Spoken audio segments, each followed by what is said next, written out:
원합니다. 오늘 우리 함께 이제 계속해서 사도 바울의 1차 선교 여행, 오늘 이제 마지막인데 그 따라가면서 말씀을 보려고 합니다. 지금 이제 바나바 그리고 이제 바울이 가는 곳이 투르키의 이제 남쪽부터 시작해서 가운데 중부 내륙 쪽입니다.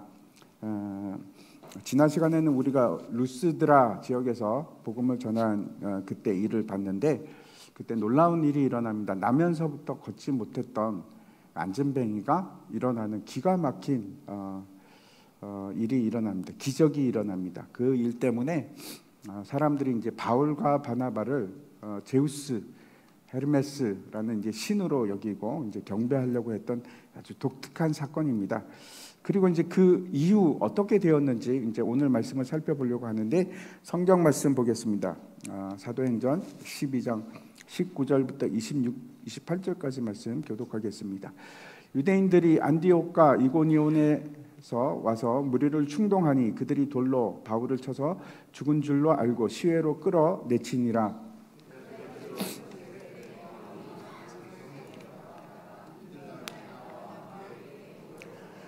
복음을 그 성에서 전하여 많은 사람을 제자로 삼고 루스드라와 이고니온과 안디옥으로 돌아가서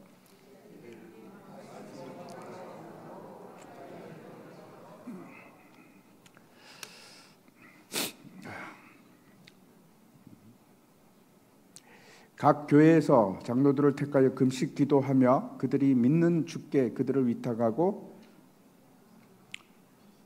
뭔가 지금 안 넘어갑니까?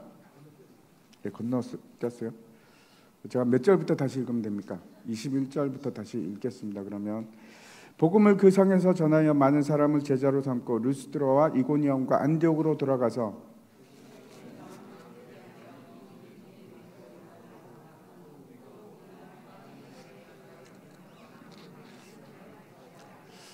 예, 22절이 없나 봐요. 그죠? 없어요? 예. 23절은 있습니까?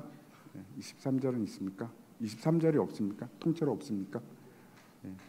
제가 그냥 계속 읽겠습니다. 각 교회에서 장로들을 택하여 금식 기도하며 그들이 믿는 주께 그들을 위탁하고 비시디아 가운데로 지나가서 밤빌리아에 이르러 말씀을 버가에서 전하고 아달리아로 내려가서 거기서 배 타고 안디옥에 이르니, 이곳은 두 사도가 이룬 그 일을 위하여 전에 하나님의 은혜에 부탁하던 곳이라. 그들이 이르러 교회를 모아 하나님이 함께 행하신 모든 일과 이방인들에게 믿음의 문을 여신 것을 보고하고 제자들과 함께 오래 있으니라. 아멘. 오늘 이제 본문의 양상은 그 앞의 내용과는 전혀 다르게 그렇게 이제 진행이 됩니다. 얼마 전까지만 해도 바울과 바나바를 신으로 그렇게 이제 예배하고 받들려고 했는데, 이제는 이제 안디옥과 이고니온에서 온 유대인들이 충동을 하고 그들과 함께 이제 바울을 죽이려고 합니다. 돌로 쳐서 죽이려고 합니다. 다행히 죽지는 않습니다. 그리고 이제 다시 복음을 전하기 위해서 떠나는 그 내용입니다. 지도를 한번 보시기 바랍니다. 지도 보시면은 루스드라에서, 지난 시간에 이제 루스드라에서 그 다음에 이제 더베로 가고 복음을 전하고, 그리고 이제 그 역으로 왔던 길을 이제 다시 돌아가서 지금까지 온 길을 거쳐서 돌아갑니다. 그 수리아에 있는 안디옥까지 돌아가는데, 급으로 섬은 이제 다시 들리지 않습니다. 수리아 안디옥 교회가 이제 선교를 시작했던 바로 그 지점으로 돌아갑니다. 이렇게 지나온 길을 다시 돌아가는 이유는 왜 그럴까요?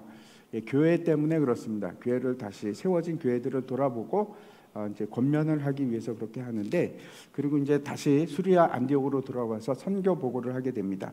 그 장면을 한번 보시겠습니다. 27절과 28절에 보시면은 그들이 이르러 교회를 모아 하나님이 함께 행하신 모든 일과 이방인들에게 믿음의 문을 여신 것을 보고하고 제자들과 함께 오래 있으니라. 1차 선교 여행은 이제 AD 47년부터 이제 시작해서 49년까지 한 3년에 걸쳐서 그렇게 일어나고, 그리고 나서 이제 1년을 쉽니다. 여기 오래 있으니라 이렇게 되어 있는데 그렇게 오래 있는 건 아니죠. 1년이 지나서 다시 이제 AD 50년부터 2차 선교 여행을 떠나게 됩니다. 오늘 설교 제목이 믿음이란 이렇게 이제 지었는데, 믿음이 무엇인지 아는 것이 굉장히 중요합니다. 왜 우리의 신앙이라는 것이 그런가 하면 신앙이 믿음으로 시작해서 모든 것이 믿음으로 말미암고 그리고 믿음으로 끝나기 때문에 그렇습니다. 다시 22절 한번 보시기 바랍니다.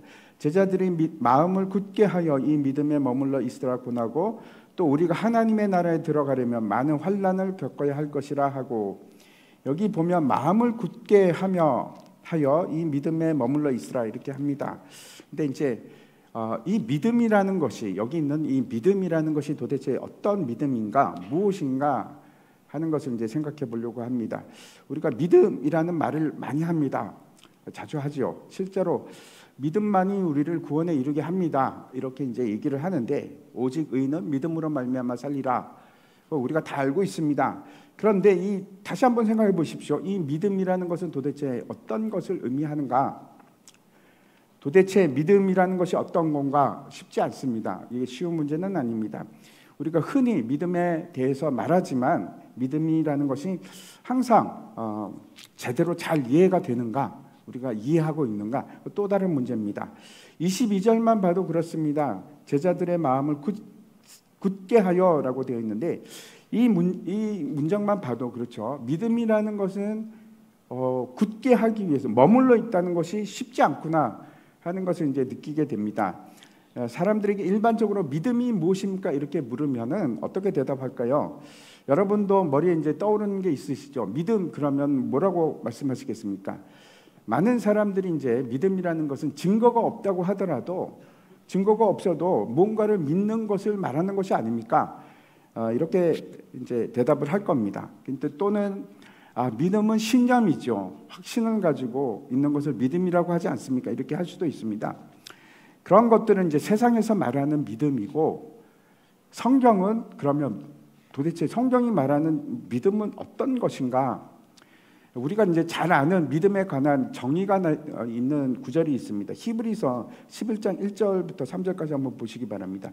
믿음은 바라는 것들의 실상이요 보이지 않는 것들의 증거니 선진들이 이로써 증거를 얻었느니라. 믿음으로 모든 세계가 하나님의 말씀으로 지어진 줄을 우리가 아나니 보이는 것은 나타난 것으로 말미암아 된 것이 아니니라. 여기 보면 믿음이라는 것이 실상이라고 합니다. 실제 그 모습이라고 합니다. 그래서 바란다는 것은 어떤 겁니까? 현재를 의미하는 건 아니죠. 미래에 관한 소망을 의미합니다. 그래서 믿음이라는 것은 항상 시제가 현재가 아닙니다. 현재가 아니고 미래에 관한 어떤 것, 미래에 관한 확실하고 객관적인 실체다, 이렇게 말씀을 하고 있습니다. 우리가 이제 흔히 생각하는 믿습니다라고 할 때 좀 그거하고는 다르죠. 믿음이라는 것은 존재하지 않는 주관적인 어떤 바램을 내가 믿습니다라고 하는 것을 믿음이라고 하는가? 그렇지 않습니다. 다시 저 1절 하반절을 좀 보십시오.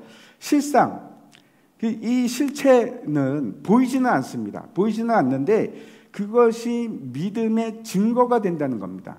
믿음은 증거니 할 때 이 믿음의 증거가 되는 건데, 많은 경우 우리는 확실한 실체가 아님에도 불구하고 믿음을 얘기를 합니다. 아멘, 믿습니다, 이렇게 얘기할 수 있습니다. 그렇죠? 많이들 그렇게 합니다. 이제 가장 확실한 실체는 뭡니까? 성경이 얘기하는 것들입니다. 하나님께서 이 세상을 창조하셨다. 하나님께서 우리를 지극히 사랑하시고 우리를 위해서 다시 오실 것이다.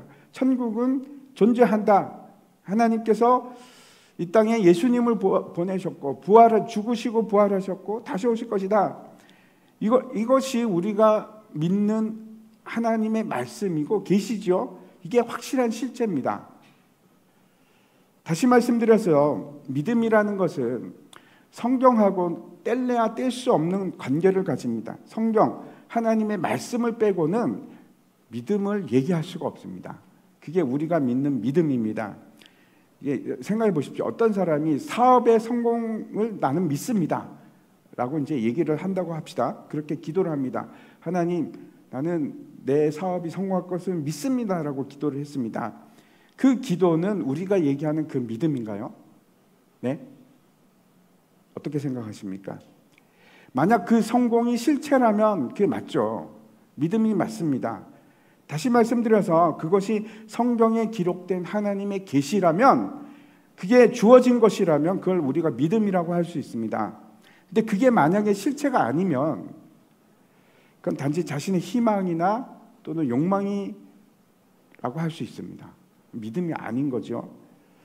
성경 복음서에 보면 예수님께서 환자들을 고치실 때 공통적인 것 중에 하나가 예수님께서 이런 말씀을 하십니다. 내 믿음이 너를 구원하였느니라, 이렇게 말씀하시거든요. 그때 그 믿음은 도대체 어떤 믿음을 말할까요? 이런 겁니까? 여러분, 저는 믿습니다. 내 병이 고쳐질 줄 믿습니다. 그 믿음일까요? 이 믿음이 내 병을 고치는 믿음, 내 딸을 고치는 그런 믿음을 말하는 걸까요? 아니요. 그 믿음은 어떤 건가 하면 예수님이 고칠 수 있다는 믿음입니다. 그게 어떤 건가 하면 성경의 많은 곳에서 예수님께서, 메시아께서 하실 일들을 미리 말씀하고 있습니다. 다시 한번 마태복음 11장 한번 보시기 바랍니다. 맹인이 보며 못 걷는 사람이 걸으며, 나병 환자가 깨끗함을 받으며, 못 듣는 자가 들으며, 죽은 자가 살아나며, 가난한 자에게 복음이 전파된다 하라. 메시아가 맞다면 틀림없이 이 일을 행할 겁니다. 아멘이십니까? 이게 믿음입니다. 이게 믿음입니다. 이게 따라서 내가 내 병을 고칠 수 있는 이유는 당신이 메시아이기 때문에 나를 고칠 수 있습니다 하는 것이 믿음인 겁니다.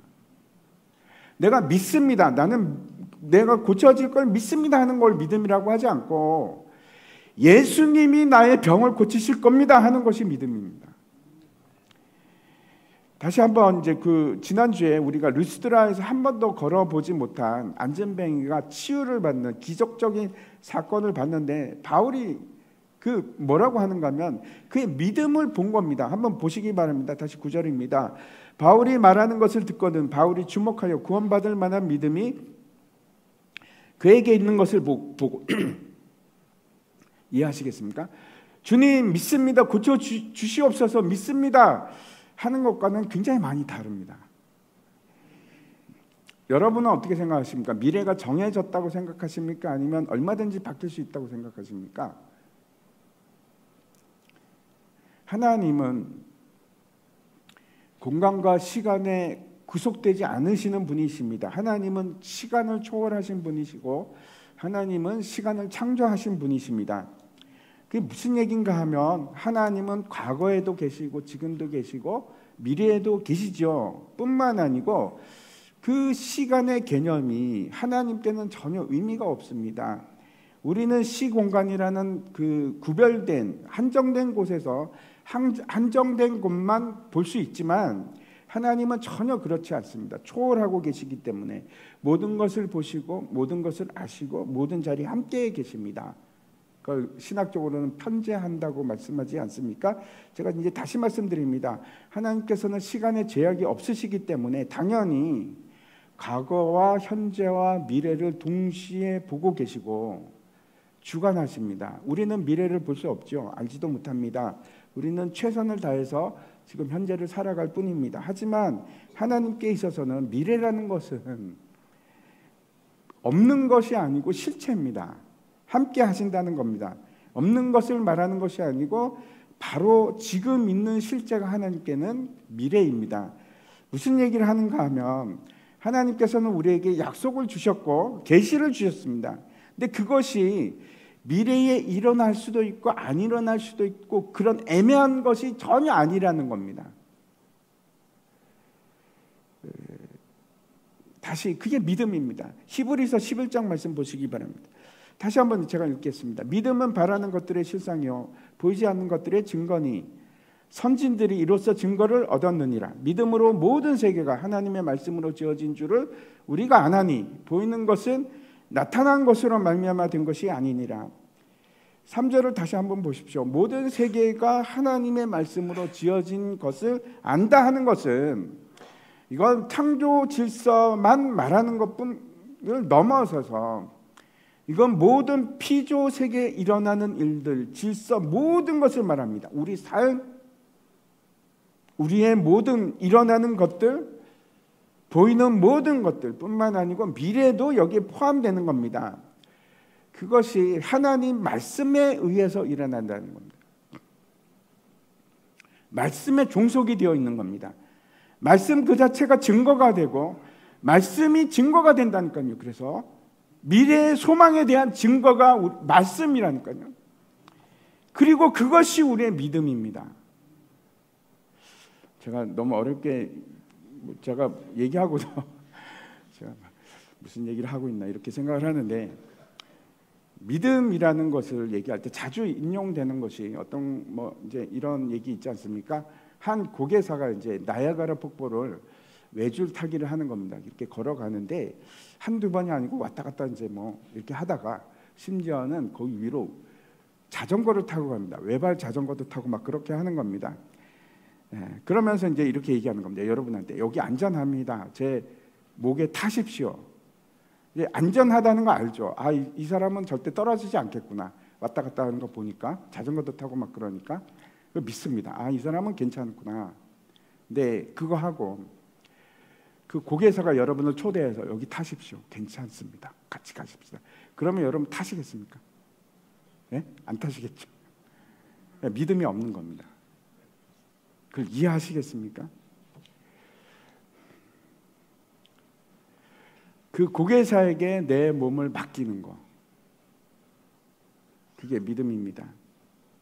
야고보는 행함이 없는 믿음은 그 자체가 죽은 거라고 그렇게 말씀하시거든요. 믿음은 사랑을 통해서 역사할 뿐만 아니고 그 사람 삶 속에서 믿음은 구체적인 증거들을, 삶들을 만들어냅니다. 그래서 히브리서 11장 그 뒤에 보면 어떤 얘기가 나옵니까? 믿음의 선진들 얘기가 쭉 나오지 않습니까? 믿음으로 노아는 방주를 만들었고, 믿음으로 아브라함은 하나님께 순종하며 갈 바를 알지 못하고 따라 나섰고, 수많은 믿음의 선진들이 나오는데 심지어는 핍받고 환난을 당해도 믿음으로 견뎌냈다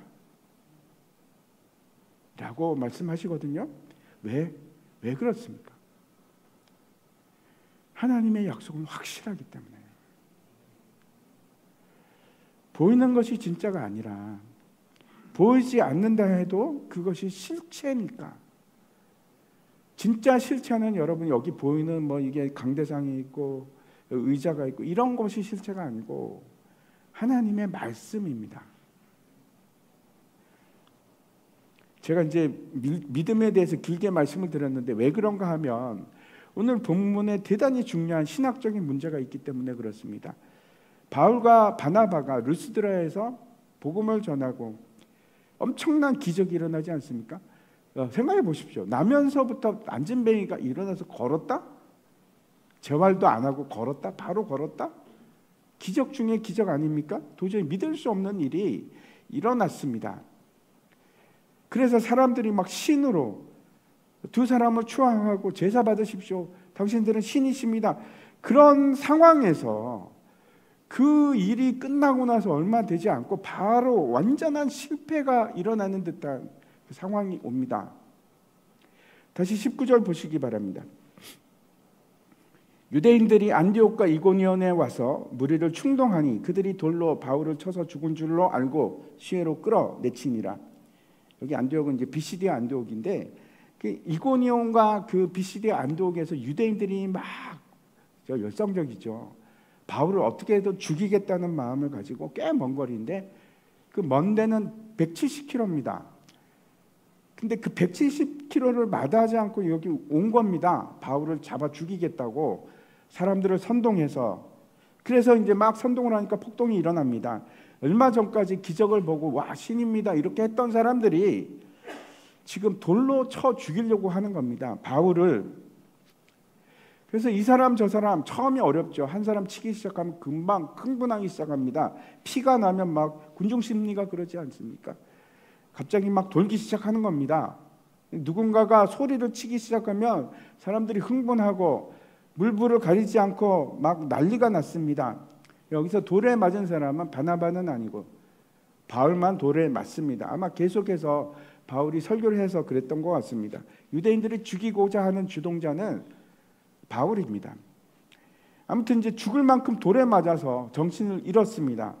문제가 생깁니다. 왜 그런가 하면 로마법에서는 사람을 죽이면 안 됩니다. 죽일 수 있는 유일한 재판장이 누군가 하면 그 로마 총독입니다. 그 허락이 없이는 사람을 죽일 수 없습니다. 뭐 때릴 수도 있고 뭐 어떻게 할 수도 있는데 죽이는데 사형은 안 됩니다. 이거는 큰 죄가 됩니다. 그래서 아무튼 사람들이 이렇게 사울을 막 돌로 쳐서 하다 보니까 이 사람이 죽은 것 같은 거예요. 움직이질 않습니다. 그래서 어떻게 하는 건 죽었구나, 큰일 났다. 그리고 그 시체를 들고 루스드라 성 외곽으로 밖으로 나갑니다. 끌고 나가서 거기서 던져놓습니다. 그렇게 사람들이 악합니다. 그랬더니 이제 바울의 전도로 제자가 됐던 사람, 거기 이제 디모데도 있고 같이 갔던 사람들도 있고 얼마나 걱정이 되겠습니까? 그 막 지금 폭동이 일어날 때는 어떻게 감당이 안 되죠. 나가면 자기도 맞아 죽을 것 같으니까. 그러고 나서 이제 잠잠해지니까 가 봅니다. 바울을 찾아가 봅니다. 어떻게 장례라도 치러해 줘야겠다 하는 마음이었을 겁니다. 그래서 갔는데 놀랍게도 바울이 다시 일어납니다. 20절 한번 보시기 바랍니다. 제자들이 둘러섰을 때에 바울이 일어나 그 성에 들어갔다가 이튿날 바나바와 함께 더베로 가서, 여기서 일어나 하는 것은 여러분 누웠다가 일어났다 그런 의미가 아니라, 물론 그것도 맞습니다. 단순하게 일어났다가 아니고 이거는 부활했다는 의미입니다. 죽은 자가 다시 살아났다 그런 의미입니다. 기적같이 지금 바울이 다시 일어난 겁니다. 그리고 이제 바울이 정말 여기 보면 기가 막히죠. 못 말립니다. 아니 그렇게 두드려 맞고 하루를 지냅니다. 다시 들어가서 성 안으로 들어가서 하루 쉬고 또 복음을 전하기 위해서 더베로 갑니다. 루스드라에서 일어난 일을 다시 한번 생각해 보시기 바랍니다. 태어날 때부터 안전뱅이였던 이 사람이 고쳤는데, 그 하나님께서 고치셨는데, 기적을 일으키셨는데, 말도 안 되는 기적이 일어났는데 왜 그 똑같은 하나님께서는 바울이 그렇게 돌에 맞아 죽으려 할 때까지 그냥 두셨는가? 왜 가만히 두셨을까? 이걸 우리가 어떻게 이해할 수 있을까 하는 생각을 하는 겁니다. 예수님께서 십자가에 달리실 때도 똑같은 일이 일어났습니다. 사람들이 십자가 아래서 예수님을 막 비난하기 시작합니다. 한번 보시십시오. 마태복음 27장입니다. 그가 남은 구원하였으되 자기는 구원할 수 없도다. 그가 이스라엘의 왕이로다. 지금 십자가에서 내려올지어다. 그리하면 우리가 믿겠노라. 어떻게 남을 구원할 수 있는 사람이 자기는 구원 못하지? 남은 죽은 자를 살렸는데 왜 자기는 십자가에 죽는 게 말이 되나? 하는 얘기입니다. 이 문제가 우리 삶 속에서도 지속적으로 일어납니다. 갈등을 일으킵니다. 하나님께서는 그 권능이 많으신 것 제가 압니다. 하나님, 왜 그런데 내가 고통을 당해야 됩니까? 왜 나는 치유해 주지 않습니까? 왜 나는 이 모양 이 꼴입니까? 왜 나는 이대로 그대로 방치하십니까? 하는 생각을 합니다. 왜 나는 안 됩니까? 하나님 살아계신 거 보여주셔야 되는 거 아닙니까? 아니 얼마 전에 안전뱅이가 일어났지 않습니까? 그건 되고 왜 저는 안 됩니까? 왜 사도 바울이 돌에 맞아야 됩니까? 그거 얼마나 선한 일을 하고 하나님 나라를 위해서 그 일하는 건데, 그 나라와 그 의를 구하라. 그리하면 이 모든 것을 너에게 더하시리라고 말씀하신 하나님, 지금 사도 바울이 그 나라와 그 의를 위해서 일하고 있는데 이건 도대체 뭡니까? 돌로 사울을 치러 가면 하나님 기적을 막 일으켜갖고 그 돌이 빗나가든지 막아주시든지, 그 돌던 사람이 다 뭐 어떻게 정신이 나가든지, 그래야지 모든 사람이 하나님을 진짜로 믿지 않겠습니까? 안진뱅이는 되는데 왜 바울은 그냥 돌에 맞도록 죽도록 맞도록 그냥 두십니까? 돌에 맞아 죽어가는 그 바울을 한번 생각해 보십시오. 기도했을까요? 안 했을까요? 기도하지 않았겠습니까? 주님, 살려주십시오. 안 했을까요? 어떻게 생각하십니까? 쉽지 않은 얘기입니다. 하나님께서는 그러면 고난과 핍박 속에서는 아무 일도 안 하십니까? 그냥 두십니까? 그런 얘기일까요? 하나님은 너무 일방적이라서 우리에게 너무 심한 고통도 그래 감당해라 이런 얘기일까요? 사도 바울은 이 일에 대해서 어떻게 얘기하고 있는지 함께 다시 22절 말씀 보겠습니다. 제자들의 마음을 굳게 하여 이 믿음에 머물러 있으라 권하고 또 우리가 하나님의 나라에 들어가려면 많은 환난을 겪어야 할 것이라 하고, 사도 바울은 이 일에 대해서 믿음을 얘기합니다. 믿음을. 하나님 나라에 들어가려면 많은 환난을 겪어야 할 것이다. 한 번, 두 번이 아니고 많은 환난이 있을 것이다. 그리고 그 환난 속에서 흔들리지 말고 인내하는 것이 믿음이다. 이렇게 얘기를 합니다. 믿는 자에게 환난과 핍박이 있을 거라는 얘기는 성경에서 너무나 많은 곳에서 말씀을 합니다. 다시 한번 우리 디모데후서 말씀 볼까요? 이 디모데후서 말씀, 이 3장 말씀은 사도 바울이 직접적으로 오늘 이 사건, 루스드라에서 있었던 이 사건에 대해서 얘기를 합니다. 한번 보십시오. 3장 11절과 12절입니다. 박해를 받음과 고난과 또한 안디옥과 이고니온과 루스드라에서 당한 일과 어떠한 박해를 받은 것을 내가 과연 보고 알았거니와, 여기 이제 디모데도 함께 있었던 거죠.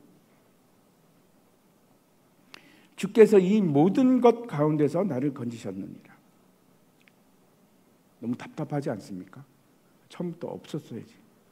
왜 거기서 건지시나? 무릇 그리스도 예수 안에서 경건하게 살고자 하는 자는 박해를 받으리라. 그래서 오늘 본문이 말씀하는 이 믿음에 대해서 우리가 좀 더 분명하게 정리를 했으면 좋겠습니다. 믿음이라는 것은 그래서 첫 번째 흔들리지 않는 것을 말합니다. 믿음은 굳게 서는 것을 말합니다. 믿음은, 제가 다시 말씀드립니다. 저는 예수 그리스도를 믿습니다라는 믿음 말고 또 다른 믿음을 얘기하는 겁니다. 오직 의인은 믿음으로 말미암아 살리라 하는 말씀을 기억하시기 바랍니다. 믿음에는 그래서 두 종류의 믿음이 있습니다. 로마서 1장 17절 한번 보시기 바랍니다. 복음에는 하나님의 의가 나타나서 믿음으로 믿음에 이르게 하나니 기록된 바 오직 의인은 믿음으로 말미암아 살리라 함과 같으니라.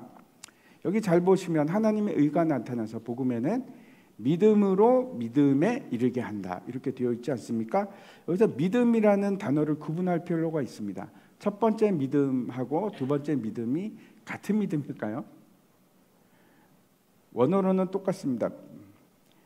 피스티스라는 똑같은 단어인데 그 의미가 같은 의미일까요? 다릅니다. 우리가 구원을 받는 믿음을 생각해 보시기 바랍니다. 그거는 잘하는 믿음입니까? 내가 구원을 받는 믿음을 가졌다. 10%, 20% 처음에는 저 사람이 저거 구원 받을 수 있을까? 라고 생각을 했는데 좀 지나니까 그래 한 50%는 받을 수 있을 것 같아. 좀 지나니까 이제는 확실한 것 같아. 90%? 이런 것이 구원을 받는 믿음입니까? 아니요, 그렇지 않습니다.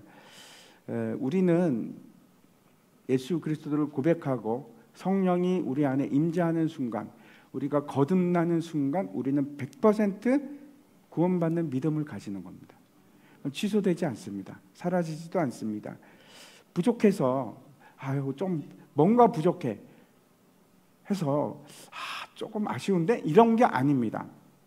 그 믿음을, 구원받는 믿음은 부족해서 될지 안 될지 모르겠다 그게 아니고 그건 확실한 믿음입니다. 구원받는 믿음입니다. 근데 저기서 얘기하는 걸 잘 보십시오.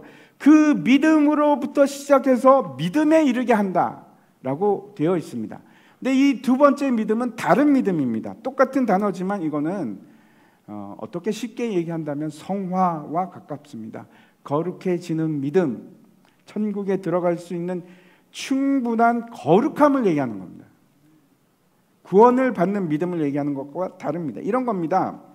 구원을 이루는 이 믿음은 결국 완성된 믿음으로 끝까지 우리를 끌고 갈 것이다.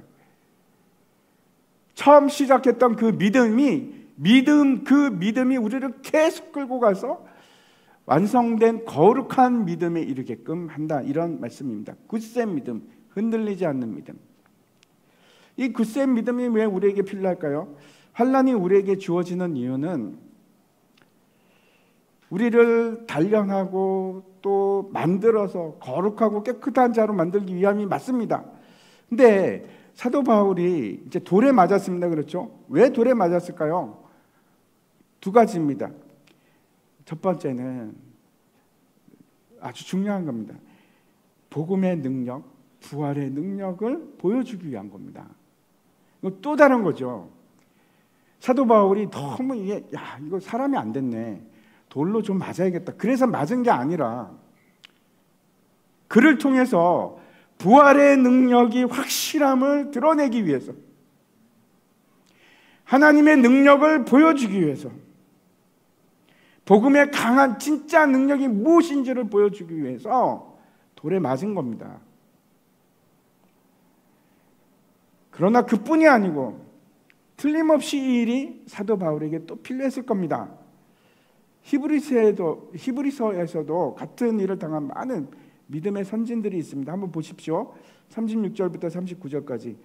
또 어떤 이들은 조롱과 채찍질 뿐 아니라 결박과 옥에 갇히는 시련도 받았으며 돌로 치는 것과 톱으로 켜는 것과 시험과 칼과 죽임을 당하고 양과 염소의 가죽을 입고 유리하여 궁핍과 환난과 학대를 받았으니 이 사람들은 다 믿음으로 말미암아 증거를 받았으나 약속된 것을 받지 못하였으니 온갖 핍박과 환난과 궁핍과 환난을 받았고, 그래서 뭐라고 합니까? 뭘 받았습니까? 증거를 받았다고요. 증거를. 이 증거가 뭘까요? 이 증거가 뭘까요? 처음에 우리가 봤습니다. 믿음. 믿음은 바라는 것들의 실상이요 보지 못하는 것의 증거니. 다시 말씀드립니다. 이 증거가 바로 믿음입니다. 도대체 무슨 얘기를 하는 건가? 이해가 가십니까? 우리가 다 할 수도 없고 이해할 수도 없지만 하나님께서 그 핍박과 환난과 고통을 통해서 우리에게 뭘 주는 겁니까? 믿음을 주신다고. 믿음을. 놀랍죠? 흔들리지 않는 믿음을 주시는, 그 일을 위해서 돌에 맞은 겁니다. 이게 막 어떻게 생각하면 앞뒤가 바뀐 말 같기도 하고, 이게 맞나? 하는 생각이 드시죠? 우리에게 왜 환난과 고통과 어려움이 필요할까요? 믿음으로 믿음에 이르게 하기 위해서. 우리가 완전한 믿음, 거룩한 믿음, 천국을 소유할 수 있는 믿음, 상속자가 되는 믿음을 주기 위해서.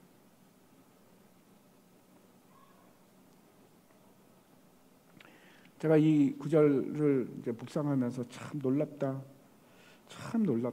하는 생각을 했습니다.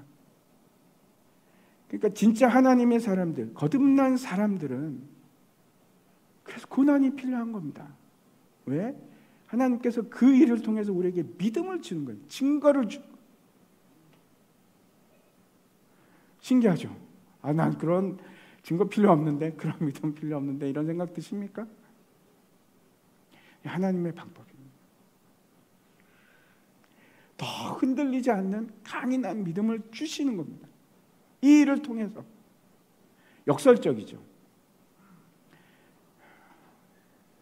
사도 바울이 그런 고난과 핍박을 당하지 않았어도 우리에게 그렇게 얘기하는 그 믿음을 가질 수 있었을까?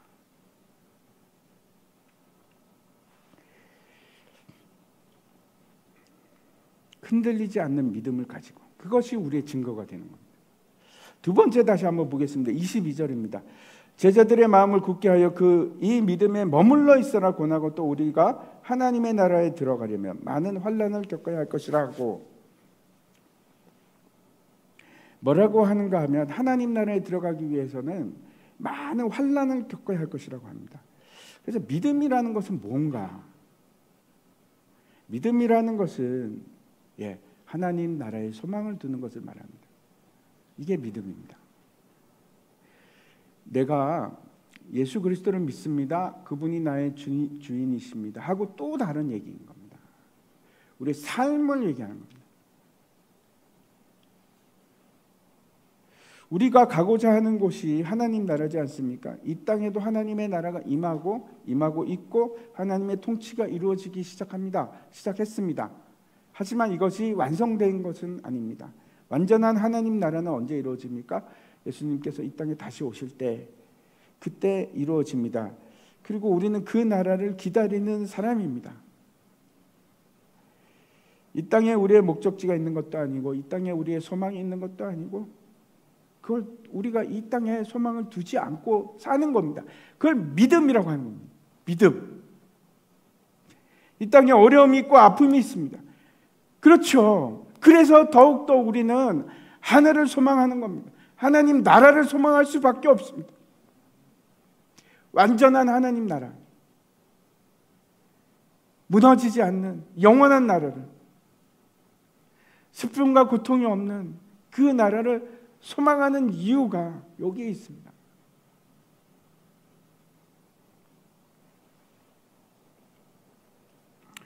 우리의 시점을 과거나 현재에 두지 않고 소망한다는 것은 늘 우리는 미래를 바라보는 삶을 살아가는 겁니다. 그래서 이 땅에서 고통을 당하고 욕을 먹고 핍박을 받아도 인내하고 참을 수 있는 이유가 그 나라를 우리가 생각하고 그 나라를 소유한 후사라서, 하나님의 후사라서, 그 나라를 우리가 가지고 있기 때문에. 다 받지는 않았죠. 히브리서에서 계속 얘기합니다. 하지만 우리는 증거를 가지고 있어요. 그래서 그 나라를 향해서 가는 거예요. 그 나라를 바라보는 것, 그게 우리에게 필요한 믿음입니다. 히브리서 11장 6절 말씀입니다. 믿음이 없이는 하나님을 기쁘시게 하지 못하나니 하나님께 나아가는 자는 반드시 그가 계신 것과 또한 그가 자기를 찾는 자들에게 상 주시는 이심을 믿어야 할지니라. 우리는 천국 백성입니다. 그리고 천국을 향해서, 그 상을 향해서 막 나가는 사람들. 세 번째, 마지막으로 믿음이라는 것이 도대체 뭔가? 다시 22절 보시기 바랍니다.